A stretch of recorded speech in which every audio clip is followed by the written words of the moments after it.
She never existed. That's what they wanted you to believe. For 3,000 years, it worked. Her name gone. Her face destroyed. Her statues smashed into rubble and buried in a pit so deep, archaeologists almost missed them entirely. She had ruled the most powerful empire on Earth for 21 years. She had built monuments that touched the sky.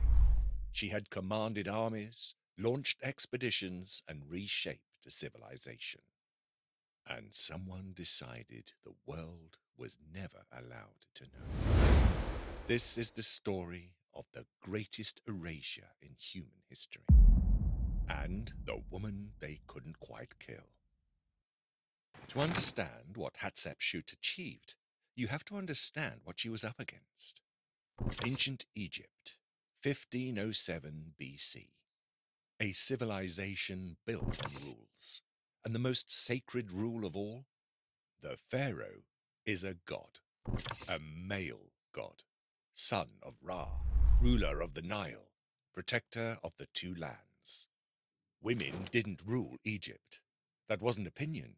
That was cosmic law. And then came her. Born to Pharaoh Thutmose I, Hatshepsut grew up inside the most powerful institution on earth. She was educated, she was sharp, and she understood power. Not just how to receive it, how to wield it. When her father died, she married her half-brother, Thutmose II, and became queen. The plan was simple: support her husband, stay in the background. But fate had other plans. Thutmose II died young. His heir, Thutmose III, was a child, too young to rule, and so Hatshepsut became regent, a placeholder, a caretaker. At least, that's what everyone assumed. Within 2 years, something extraordinary happened. Hatshepsut didn't step aside. She stepped forward. She declared herself pharaoh. Not queen, not regent. Pharaoh. She took the double crown. She wore the false beard, the ceremonial symbol of divine kingship. She had herself depicted in statues and carvings not as a woman, but as a male ruler. Think about the audacity of that moment. In a civilization where the pharaoh was literally considered the living embodiment of a god, she rewrote the rules in real time. And here's what the history books often miss. It worked. For over 2 decades, Egypt flourished. She launched the voyage to Punt, one of the most successful trade expeditions in ancient history. Ships returned laden with myrrh trees, ebony, ivory, gold. Egypt's economy swelled. She built. God, she built. The mortuary temple at Deir el-Bahri still stands today, considered one of the architectural masterpieces of the ancient world. She erected 2 of the tallest obelisks Egypt has ever seen at Karnak, sheathed in electrum, an alloy of gold and silver, so they would catch the sun's light and be visible for miles. This was a woman at the absolute peak of human power, beloved by her people, respected by her advisors, building monuments that would outlast empires. And then she died. Around 1458 BC, cause unknown. She simply disappeared from the record. And what happened next is where this story turns dark. If you're new here, this channel exists to rewind the moments history tried to forget.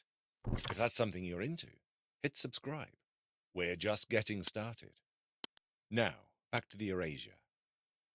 Decades after Hatshepsut's death, something systematic began. Across Egypt, at Karnak, at Deir el-Bahri, at every temple and monument she had ever touched, workers began removing her, chiseling her image from the walls, smashing her statues, replacing her cartouche, her royal name, with the names of the male pharaohs who came before her. It wasn't vandalism. It was too organized for that, too deliberate. Someone had ordered it. The suspect? Thutmose III, the child she had governed on behalf of, the stepson she had overshadowed for 20 years. Was it revenge? Jealousy?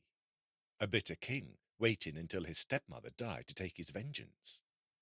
For over a century after Egyptology became a modern science, that was the accepted story. Thutmose III as the villain. It was compelling. It was also probably wrong. Here's what the evidence actually shows.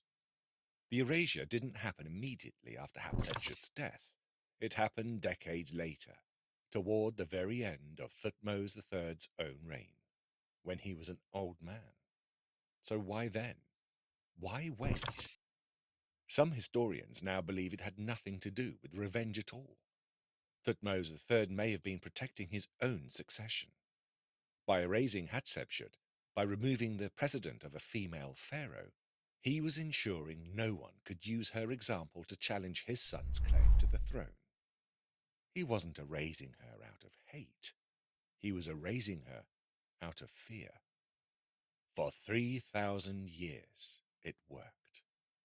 Hatshepsut vanished from history so completely that when early Egyptologists began decoding hieroglyphics in the 1800s, they found references to a powerful pharaoh and assumed it was a man.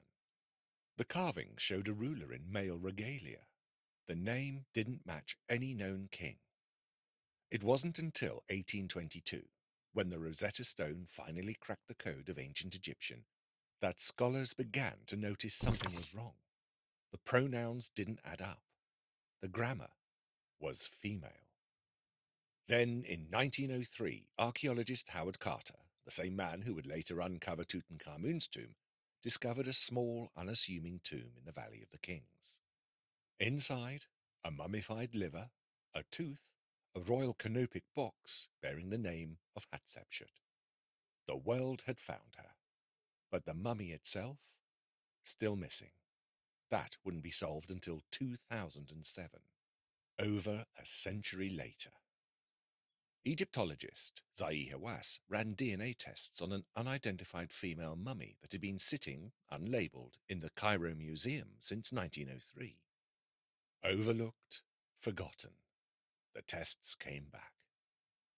It was her. A missing tooth matched perfectly with the one found in her canopic box. Hatshepsut, the most powerful woman of the ancient world, had been lying in a museum drawer for over 100 years, unidentified, unmarked, forgotten. The woman who built obelisks to touch the sun, who commanded an empire, who rewrote the laws of power in the most rigid civilization on earth, had been lying in a drawer, unknown, until someone rewound the tape. Here's what Hatshepsut's story teaches us. And it's bigger than Egypt. History is not a fixed record. It's a collection of choices about what to remember and what to erase. Empires have always had the power to rewrite the past, to chisel away the people who don't fit the story they want to tell. But stone can only hide so much. A tooth, a mummy in a drawer, a pronoun that didn't fit. That's all it took to bring her back.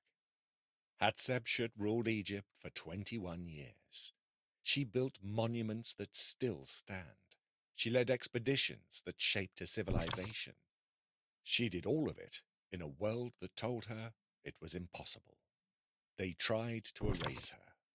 3,000 years later, we're still saying her name. That's the thing about history. You can chisel a face off a wall, but you can't chisel out the truth. This has been the Civilization Rewind.